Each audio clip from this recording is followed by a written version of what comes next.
ஓம் ஆதிமா சிவசக்தி போற்றி. ஓம் நமோ நாராயணாய. அனைவருக்கும் வணக்கம்ங்க. உங்கள் அனைவரையும் இந்த 322வது சிறப்பு பதிவு அருட்பிரகாச வள்ளலார் பசித்திரு தனித்திரு விழித்திரு பாத் டு டிவைன் ஸ்டேட் என்னும் சிறப்பு பதிவில் சந்திப்பதில் மிக்க மகிழ்வடைகிறேன். நான் சித்தர் கீதா, மதுரையில் இருக்கிறேன். நான் 18 ஆண்டுகளாக அம்மன் ஆதிமா சக்தி மற்றும் ஆதிசிவன் மூலமாக சைக்கிக் ரேக்கி எனப்படும் உயரக ரேக்கி சிகிச்சையை செய்து வருகிறேன். செய்வது அனைத்தும் அம்மன் தான். சித்தர் என்று கூறப்படுவதும் அவர்கள்தான். நான் அவர்களின் கருவியாவேன். எவ்வாறு செய்து வருகிறேன் என்பதை அறிமுக விளக்கம் என்ற குறு வீடியோ மற்றும் ஆரம்பகால பதிவுகளில் நீங்கள் பார்த்து தெரிந்து கொள்ளலாம். மேலும் சகோதரர் திரு BK சரவணகுமார் அவர்களது சேனலில் என்னுடன் நிகழ்த்திய நேர்காணலிலும் இவை குறித்து தெளிவாக கூறியுள்ளேன். அதன் லிங்கானது டிஸ்கிரிப்ஷனில் உள்ளது. எனது தொலைபேசி எண் 0452420851 என்பதாகும். தேவைப்படுவோர் அதனிடம் தொடர்பு கொள்ளலாம். குமுதம் பக்தி மற்றும் ஆன்மீகம் இதழ்களில் குணப்படுத்திய வியாதிகள் மற்றும் சைக்கிக் ரேக்கி பற்றிய விவரங்கள் விளம்பரங்களில் தொடர்ந்து வந்து கொண்டுள்ளன. இப்போது நாம் பதிவுக்குள் செல்வோம். வள்ளலார் ராமலிங்க அடிகளார் கூறிய உபதேசங்கள், மக்கள் கடைபிடிக்க வேண்டிய விஷயங்கள் ஏராளம்.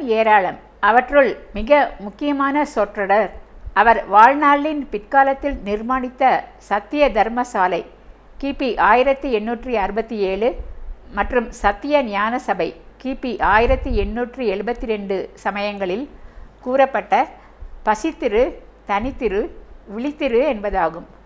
அக்டோபர் 5, 1823 ஆண்டு சிதம்பரத்தை அடுத்துள்ள மருதூரில் அவதரித்த வள்ளலார் ஜனவரி 30, 1874 ஆண்டு வடலூருக்கு அருகில் 8 கிலோமீட்டர் தொலைவில் உள்ள மேட்டுக்குப்பத்தில் தன் அறையை 50 ஆண்டுகளுக்கு யாரும் திறக்கக்கூடாது என்று ஆணையிட்டு திருத்தாளிட்டு கொண்ட பின் சுத்த தேகத்துடன், அதாவது ஒளி தேகத்துடன் மறைந்தார். அதன்பின் அப்போதைய ஆங்கிலேய அரசாங்கம் உத்தரவின்படி கதவை பலவந்தமாக உடைத்து திறந்தபோது அங்கு யாரும் இருக்கவில்லை. புகைப்படத்துக்கு கூட சிக்காத ஒளிதேகமான அவரை பற்றி யாரால் முழுமையாக எடுத்துரைக்க இயலும்? ஆகையால் அவர் பாடிய சில பாடல்கள் மூலமே உண்மைகளை நாம் அறிந்து கொள்வோம். முதலாவது வார்த்தை பசித்திரு என்பதாகும். இதன்படி வெளிப்படையான அவர் தெரிவித்த உடல் ரீதியான உண்மை என்னவென்றால், ஒருவனுக்கு பசியுணர்வு வந்த பின்னரே உணவு உட்கொள்ள வேண்டும். அதையும் முழு வயிறு நிரம்பும் முன்னரே நிறுத்தி கொள்ள வேண்டும் என்பதாகும். உடம்பானது அருட்பெரும் ஜோதி, அதாவது ஒளியுடலாக மாற உடலானது குறைவான எடை மற்றும் அசுத்த உணவான அசைவம் சாப்பிடாத தூய உடலாக இருக்க வேண்டும். இது குறித்து அவர் கொடுத்த அட்டவணையில் அசைவம் எத்தனை தீயது என்பதை நாம் அறிந்து கொள்ளலாம். இவ்வாறு இருந்தால் உடல் முதலில் நோய் நொடிகளிலிருந்து காக்கப்படும். அதன் பின்னரே அவர் கூறும் உண்மையான பசித்திரு ஞானம் செயலாற்ற முடியும். ஒரு பசித்த மனிதனுக்கு எவ்வாறு அந்நேரம் உணவு தவிர வேறு எதுவும் அவன் சிந்தையில், அதாவது எண்ணங்களில் இருக்காதோ, அதேபோல் ஞான பசி கொண்டு தேடல் உள்ளவர்களுக்கு ஞானம் மற்றும் தெய்வீக உணர்வு, சுய முன்னேற்றத்தில் நாட்டம் நாளுக்கு நாள் அதிகரிக்கும். ஏனென்றால் அந்த மனிதனுக்கு நிலையற்ற மண், பெண், பொன்னாசையோ, புகழ், அதிகாரம், பேராசை, கோபம், நான் என்ற அகங்காரமோ இருக்காது. உண்மையாகவே தான் இந்த உலகத்திற்கு வந்த மூல காரணம் என்ன, எதை அடைய வேண்டும் என்ற ஞானம் அடையும் வரை அவன் பசி ஓயாது. அது குறித்து அவர் உணர்ந்து கூறிய பாடலை பார்ப்போம்.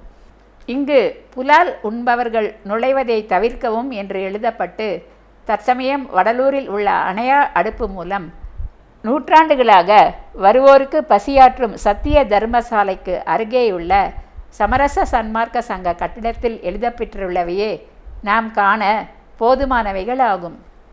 எண்ணுகிறேன், எண்ணங்கள் எல்லாம் தருகிறான். உண்ணுகிறேன், உண்ண உண்ண ஊட்டுகிறான். நன்னு திருச்சிற்றம்பலத்தை திருநடம் செய்கின்றான். என் குற்றம் பல பொறுத்து கொண்டு. வள்ளலார் சிதம்பரம் எனப்படும் பொன்னம்பலம் குறித்து பல ரகசியங்களை வெளியிட்டு உள்ளார். நம் புருவமத்தியில்தான் உயிர் எனப்படும் ஆன்மா உள்ளது. உடல் உணர்வுகள் விகாரங்கள் குறைய குறைய ஆன்மாவானது சுடர்விட்டு பிரகாசிக்க துவங்கும். வள்ளலார் இறையருளை ஆன்மாவின் ஜோதி மூலம் எண்ணுகிறார். எண்ண எண்ண மேலும் பல திவ்ய எண்ணங்களை இறைவன் அள்ளி தருகிறான். அந்த ஞான உணவை உண்ணுகிறார். அதை மென்மேலும் பெருக்குகிறார் இறைவன். இவ்வாறு உண்ண உண்ண ஊட்டும் இறைவன் சிற்றம்பலமான புருவ மத்தியில் திருநடனம் செய்கின்றான். மனிதனாய் பிறந்து தான் செய்த கர்மவினைகள் யாவும் பொறுத்து அருளியபடி என்று கூறுகிறார். ஆக நாம் எவ்வளவுக்கெவ்வளவு இறைவனை நாடி பசித்திருக்கிறோமோ அவ்வளவுக்கவ்வளவு உணவானது உண்ண உண்ண இறைவனால் ஊட்டப்படுகிறது. அடுத்த சொற்றொடரான தனித்திரு பற்றி பார்ப்போம். இதன் அர்த்தமாவது தனியே காட்டுக்குள் சென்று தவம் செய்வது என்பது அல்ல. சுற்றிலும் மனிதர்கள் கூட்டத்தில் வாழ்ந்தாலும் தனித்து வாழ கற்றுக்கொள்ள வேண்டும் என்பதாகும். அதாவது உலக வாழ்க்கை தாமரை இலை என்றால் அதன் மேல் விழுந்த நீர்த்துளி எவ்வாறு அதனுடன் ஒட்டாதோ அதேபோல் தனித்து இருக்க வேண்டும் என்பதாகும். வாழ்க்கை ஒரு நாடக மேடை என்கின்றார் வில்லியம் ஷேக்ஸ்பியர். இதில் மகன், மகள், தாய், தந்தை, சகோதரன், சகோதரி என்று பிறந்தது முதல் இறப்பு வரை பல வேடங்களில் நடிக்கிறோம். டாக்டர், வக்கீல், ஆடிட்டர், தொழிலதிபர், வியாபாரம், குடும்பத் தலைவி, விவசாயி என பல பிரிவுகளில் கடமையாற்றுகிறோம். ஆனால் செய்வன யாவும் மாயா எனப்படும் மாய உலகின் தோற்றங்களே. இவற்றில் மயங்கி உள்ளே சென்று பாசம், பற்று, நேசம், மோகம், காமம், பேராசை என சிலந்தி பின்னும் வலையில் மாட்டும் பூச்சி போல் மாட்டிக்கொள்ளக்கூடாது. மற்றவர்கள் மூலம் நாம் அடையும் இன்பங்கள் நிரந்தரமானவை அல்ல. அவை சிற்றின்ப வகையை சார்ந்தது. இறைநாட்டம் நமக்கு நாமே மகிழும் பேரின்ப பாதைக்கு இட்டு செல்லும். அங்கு சென்றால் என்ன காணலாம்? வள்ளலாரே இது குறித்து கூற நாம் கேட்போம். காணாத காட்சியெல்லாம் காண்கின்றேன். பொதுவில் கருணை நடம் புரிகின்ற கண்வரை உட்கலந்தேன். கோணாத மேல்நிலை மேல் இன்ப அனுபவத்தில் குறையாத வாழ்வடைந்தேன். தாழ்வனைத்தும் தவிர்த்தேன். நானாளும் திருப்பொதுவில் நடம் பாடி பாடி நயக்கின்றேன். நற்றவரும் வியக்கின்றபடியே மானாகம் பொன்னாகம் ஆக வரம் பெற்றேன். வள்ளல் அருள் நோக்கம் அடைந்தேன். கண்டா என் தோழி. இந்த திருவருட்பாவின் பொருளாவது, நான் அவ்வாறு தனித்திருந்து ஊனக்கண்களால் காண முடியாத காட்சிகள் எல்லாம் ஞானக்கண் மூலம் காண்கின்றேன். பொதுவாக அனைத்து உயிர்களுக்கும் கருணை கண் காட்டும் இறைவன் கண்ணுக்குள் புகுந்து அடைக்கலம் ஆயினேன். இந்த மேல்நிலையின் குறைவில்லாத முழுமை அனுபவத்தில் குறையாத வாழ்வடைந்தேன். தாழ்வான அனைத்தையும் தவிர்த்தேன். தினந்தோறும் அம்பலத்தே நடனமாடும் இறைவனை பாடி பாடி பரவசம் அடைகிறேன். நற்றவரும் அதாவது நல்லவர்களும் ஞானிகளும் வியந்து ஆச்சரியப்படும்படியாக இந்த மனித உடலையே பொன்னுடலாக அழியாத தெய்வீக உடலாக மாற்றும் வரம் பெற்றேன் என்கின்றார். இப்போது வள்ளலார் கூறிய 3 தேக நிலைகளை பார்ப்போம். நாம் கொண்டுள்ளது ஸ்தூல உடல். இதற்கு பசி, நோய், முதுமை, மரணம் என இருக்கும். அடுத்து தனித்திருந்து சுத்த தேகமாக மாற்றும்போது உடல் தூய்மையாக மாறும். கல்லும் கரை மனம் அமைதியாகும். இறுதியாக பிரணவ தேகம் என்ற ஒளி தேகமாக மாறும்போது உடல் ஒளியுடலாக மாறும். நினைத்த இடங்களுக்கு அப்போது சென்று வர முடியும். அது தெய்வ நிலையை அடையும். இறுதியாக விழித்திரு பற்றி பார்ப்போம். இது சாதாரண தினசரி தூக்கத்தில் இருந்து விழிப்பு அடைவது அல்ல. மக்கள் தீய பழக்க வழக்கங்கள், ஆணவம், அகம்பாவம் கொண்டு மாய வலையில் சிக்கி மயக்கத்தில் உழன்று வாழ்ந்து அதிலிருந்து மீள முடியாமல் அல்லது வழி தெரியாமல் வாழ்ந்து மடிகிறார்கள். மீண்டும் பிறக்கிறார்கள்.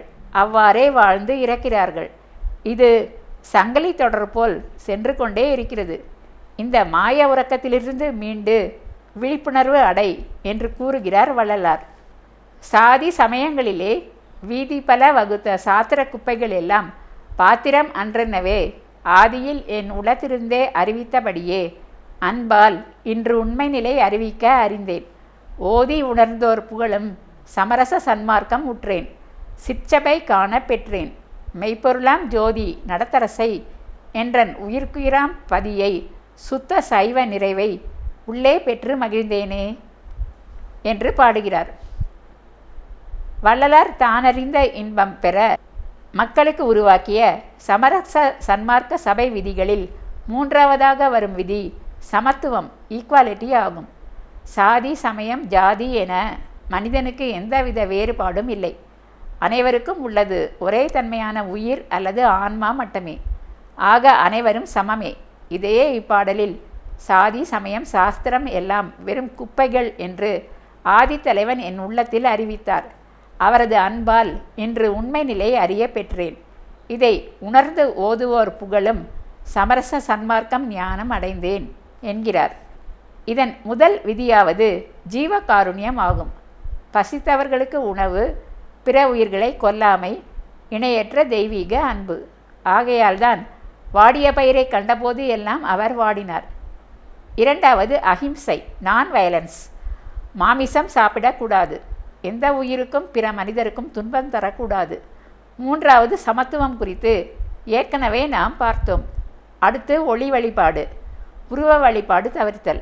நம் கண்களை மறைக்கும் 7 மாயத்திரைகளை விலக்கி இறைவனை அருட்பெரும் ஜோதியாக தரிசித்தல்.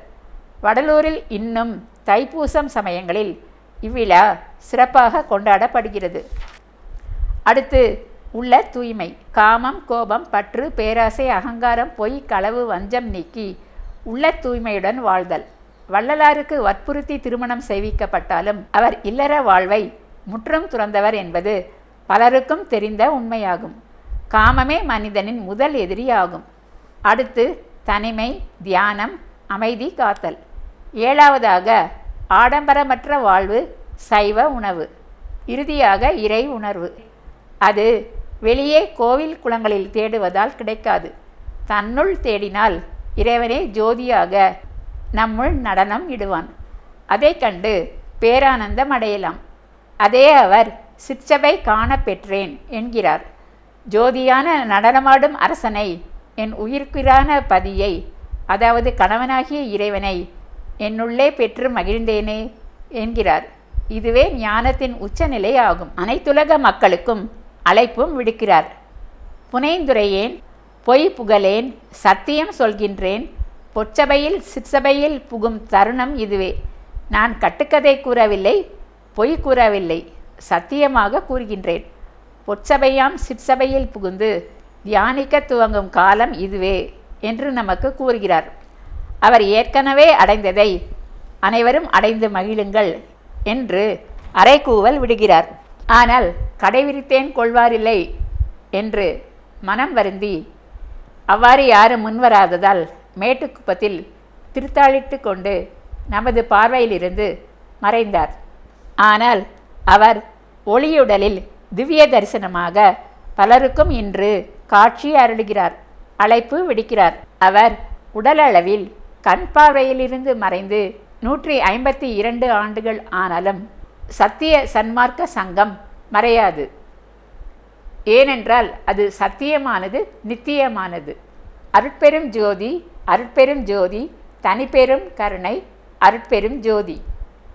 அருட்பிரகாச ஜோதி வள்ளலார் புகழ் வாழ்க. அவர் ஆற்றிய தொண்டு மென்மேலும் ஓங்குக.